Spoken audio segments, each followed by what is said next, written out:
hukumnya itu adalah sunnah, bal hiya afdhalun nawafil. Bahkan sholat id ini adalah sunnah yang paling afdol. Makanya kalau di Jawa itu walaupun orang nggak sholat, biasanya kalau hari raya turunan aja. Jadi sholatnya 2 kali setahun. Padahal sebetulnya yang wajib itu sholat 5 waktu. Sholat id sunnah yang paling afdol, tapi amun kada digawe kada berdosa. Amun sholat 5 waktu kada digawe berdosa.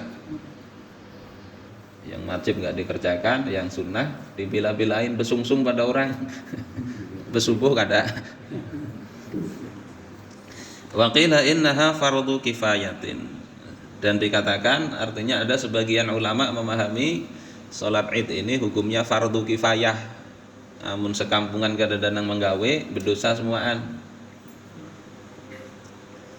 Wa indal imami Abi Hanifah wajibah. Kalau menurut mazhab Abu Hanifah sholat id ini wajib.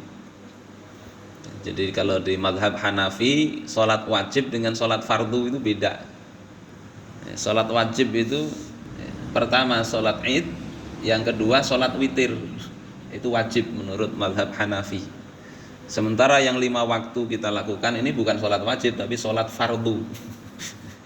Nah kalau mazhab Syafi'i wajib dengan fardu itu sama maknanya. Tapi kalau mazhab Hanafi fardu itu sudah kewajiban yang dalilnya qat'i. Artinya kada ada lagi perbedaan di kalangan para ulama.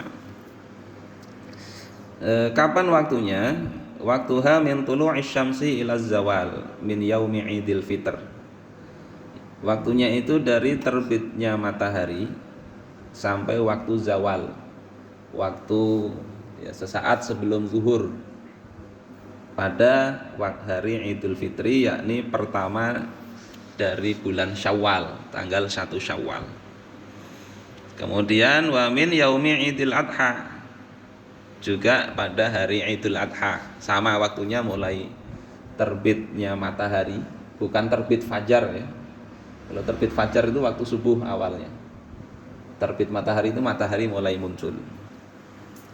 Itu waktunya. Kemudian apa sunnahnya? Kata musannif kitab ini, yang pertama takhiruha ila an tartafi'a qadra rumhin. Mengakhirkan waktunya sekira matahari itu tingginya 1 tombak. Di ujung timur dilihati kira-kira naik setombak dari penglihatan kita. Kalau tingginya matahari ya nggak bisa kita ukur setombak karena tinggi benar.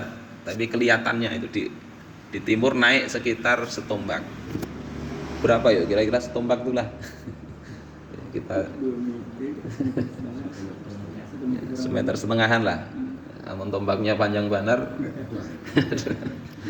Ya sekitar itu dikira-kira. Ini di kitab fikih begitu, qadra rumhin, jadi sekitar setombak.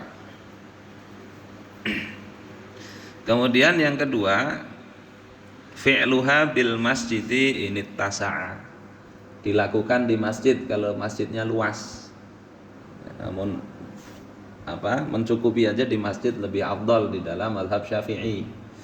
Walaupun Rasulullah itu sholat biasanya di musolla. Musolla dalam hadis itu artinya lapangan.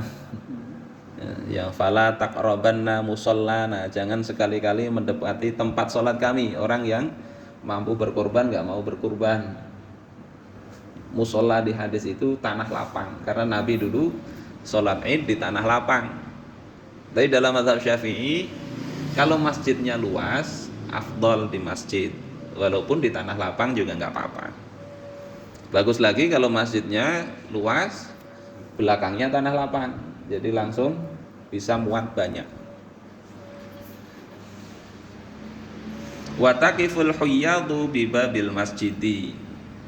Kemudian orang-orang yang haid, jadi wanita haid pun itu disunahkan ikut hadir, tapi nggak ikut sholat. Jadi hadir di pintu masjid, artinya di luar, jangan ikut masuk ke masjid. Yasma'nal khutbah, mendengarkan khutbahnya. Itu sunnah yang kedua. Sunnah yang ketiga, ihya ulailatihima bil ibadah. Menghidupkan malam 2 hari raya itu dengan ibadah. Ya. Jadi tetap qiyamul lail. Tapi kada tarawih lagi kada. Ya, malam hari raya ada tarawih. Menghidupkan ibadah ini paling sedikit, ya, itu adalah dengan sholat isya dengan sholat subuh berjamaah.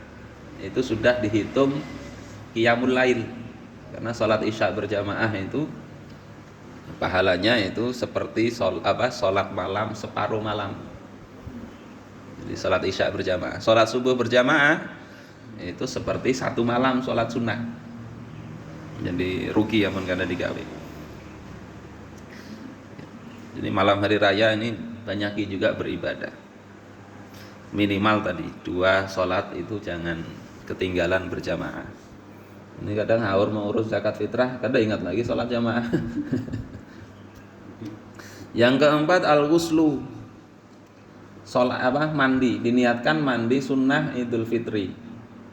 Ya. Amun malamnya lawan bini mandi wajib jangan lupa juga.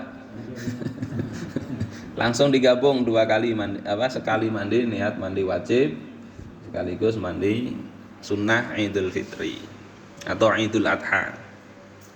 Wa yadkhulu min muntasofil lail. Waktu kesunahan mandinya itu mulai pertengahan malam. Jadi amun hendak mandi jam 1 malam terpenuhi aja bang sunnahnya. Tapi bagusnya nang parak-parak mau berangkat. Kalau tengah malam mandi sunnah, karena pas bangun teliuran benar sini. Ya, bau pulang.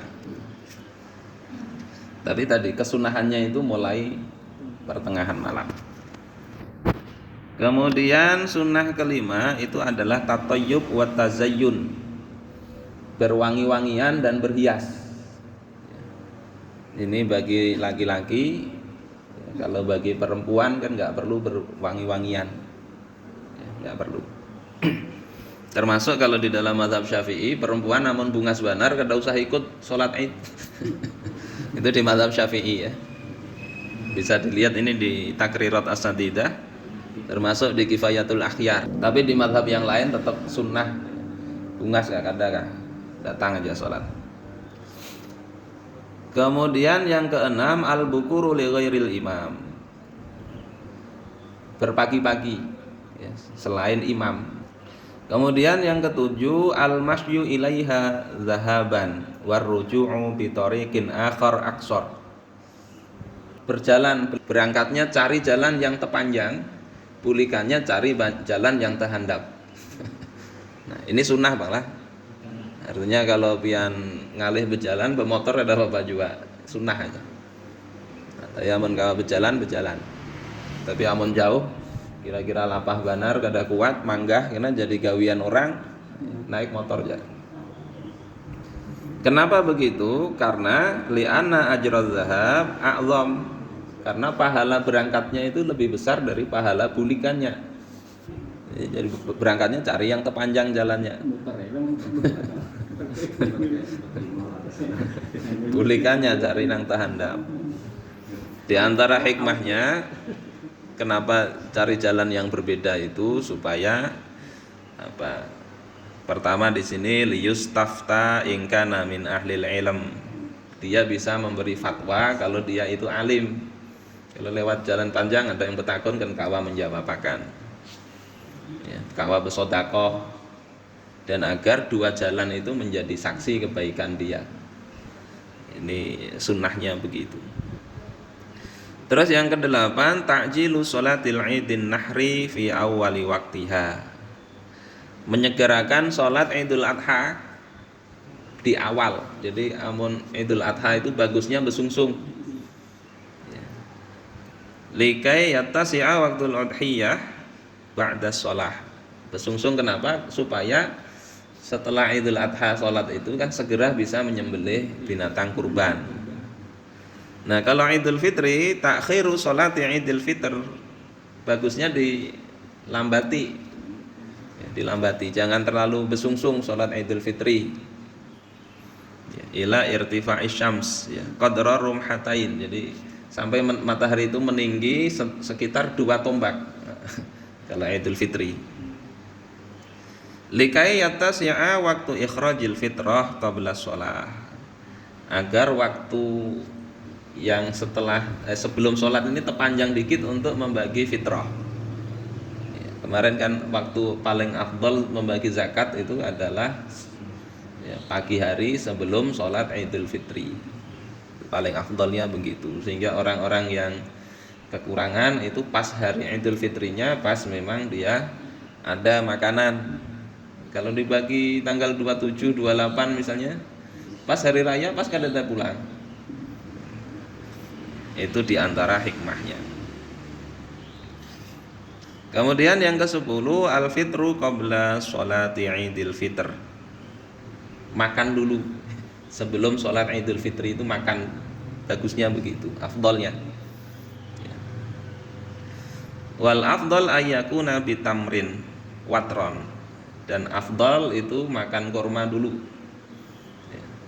Jumlahnya ganjil, sebiji kah, 3 biji kah, 5 biji kah.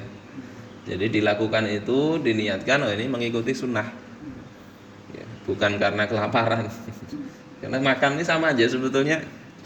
Orang alim gak kadang makannya sama, cuma yang membedakan tadi niatnya. Sama-sama mandi tadi kan, mandi ya cuma bersih aja, tapi niatnya beda. Satunya ini mengikuti sunnah Nabi, yang ini mengikuti sunnah sholat Idul Fitri, maka beda juga hitungannya. Sama-sama amalan kalau kita pasangi niat yang baik, termasuk makan tadi. Kemudian yang ke-11, al-imsaku min tulu'il fajri fi Idul Adha hatta yafrugha minas sholat min sholatil Id. Kalau yang ke-11, kalau sholat Idul Adha itu bagusnya al-imsak, menahan diri dulu, kada usah makan ya, bagusnya begitu sampai sholat Idul Adha, menyembelih hewan, baru kena makan dari hasil sembelihan itu.